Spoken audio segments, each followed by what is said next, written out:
성도 여러분 반갑습니다. 소그룹 모임 23강입니다. 금주에는 우리 교회 창립 42주년을 기념해서 특별 새벽 기도회가 진행되고 있죠. 하나님께서 우리의 삶에 풍성한 은혜를 주시고 또 우리 교회 공동체를 통해서 우리의 영혼을 복되게 하시는 소중한 일을 마음에 기억하면서 새벽마다 하나님 앞에 간절히 기도함으로 하나님께 나아가기를 간절히 소망합니다. 금주 함께 나눌 말씀을 위해 같이 기도하도록 하겠습니다.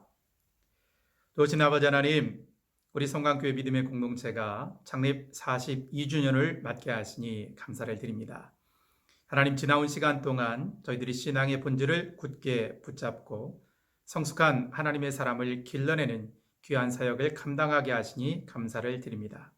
하나님, 코로나로 인해서 어려운 시대를 저희가 맞이했지만 이제 그 시간들을 이겨내고 미래를 변화시키는 성숙한 믿음의 공동체 되기를 원하오니 우리와 함께하여 주옵소서. 하나님, 이 귀한 믿음의 가치를 위해 새벽을 깨워 기도하는 하나님의 자녀들을 붙잡아 주옵시고 우리 믿음의 공동체가 주님 앞에 간절히 기도하며 나아갈 때 하나님의 능력과 하나님의 은혜, 주의 말씀을 든든히 붙잡게 하여 주옵소서. 예수님의 이름으로 기도드립니다. 아멘. 금주 우리는 일용할 은혜의 말씀이라는 주제로 함께 이야기를 나누길 원합니다. 함께 나눌 말씀은 시편 1편 1절로 2절의 말씀입니다. 복 있는 사람은 악인들의 꾀를 따르지 아니하며 죄인들의 길에 서지 아니하며 오만한 자들의 자리에 앉지 아니하고 오직 여호와의 율법을 즐거워하여 그의 율법을 주야로 묵상하는도다. 아멘. 우리는 신앙생활을 하면서 다양한 신앙적인 용어들을 접하게 됩니다. 그 중에서도 우리 교회 공동체 안에서 소중하게 생각하는 묵상이라는 단어의 의미를 우리가 잘 마음에 새겨보았으면 좋겠습니다. 묵상이란 무엇일까요? 묵상의 시간은 영적인 생명의 양식을 얻는 그런 시간이죠.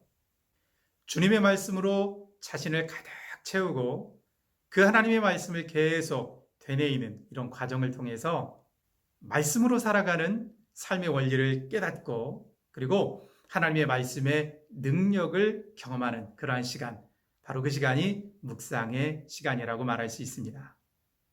그러므로 그리스도인들에게 일용할 하나님의 은혜를 날마다 얻기 위해서 이 묵상의 시간은 그 어떤 시간보다도 가장 중요한 시간이라고 말할 수 있겠죠. 오늘 시편 1편 2절의 말씀에도 여호와의 율법을 즐거워하고 그 말씀을 묵상하는 사람이 복 있는 사람이다 이야기하고 있습니다. 우리 모든 성도님들께서 하나님의 말씀을 묵상하는 그리스도인이 되셔서 진정으로 복 있는 하나님의 자녀로서의 삶을 살아가시기를 주님의 이름으로 축원드립니다. 저는 오늘 우리 성도님들과 함께 말씀 묵상의 3가지 키워드를 함께 나누기를 원합니다. 우리는 매주 주일 예배를 통해서 너무나 귀한 하나님의 말씀을 듣죠.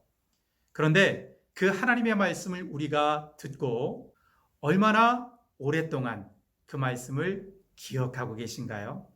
그리고 주일에 들은 그 말씀을 마음에 새기면서 한 주를 말씀으로 잘 살아가고 계신가요? 많은 성도님들이 이러한 질문을 받게 되면 하나님의 말씀을 듣기는 듣는데 들을 당시에는 너무나 큰 은혜를 받았는데 말씀이 안개처럼 너무나 쉽게 사라지고 기억되지 않는다는 그런 안타까운 대답을 많이 하시는 것 같습니다. 그렇다면 우리는 어떻게 하나님께서 우리에게 주신 귀한 말씀을 오랫동안 기억하고 한 주 동안 그 말씀을 붙잡고 믿음의 사람으로, 말씀의 사람으로 우리 인생을 살아갈 수 있을까요? 그 해답은 바로 묵상의 시간에 있습니다. 묵상을 위한 3가지 키워드. 첫 번째, 주일날 주님의 말씀을 들을 때 반드시 짧은 단어라도 메모하고 그리고 주일 예배 이후에 5분 내지는 10분 이 짧은 시간을 내서 주일 오전 예배 때 들었던 말씀을 상기해 보는 겁니다.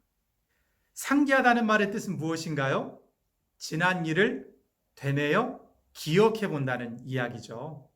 예배 가운데 들은 말씀에 대해 우리의 상기를 돕는 것은 바로 메모하는 일입니다.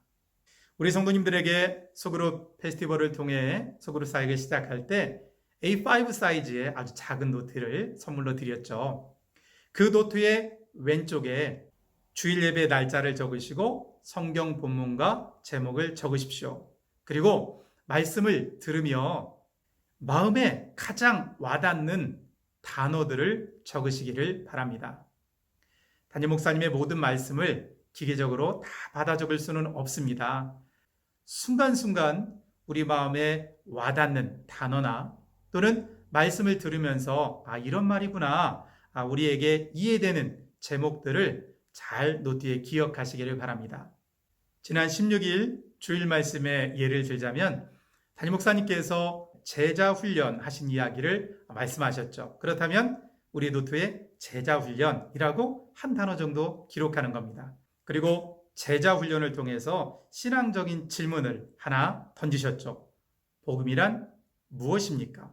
그렇다면 그 짧은 질문을 받아 적는 겁니다. 복음이란 무엇입니까?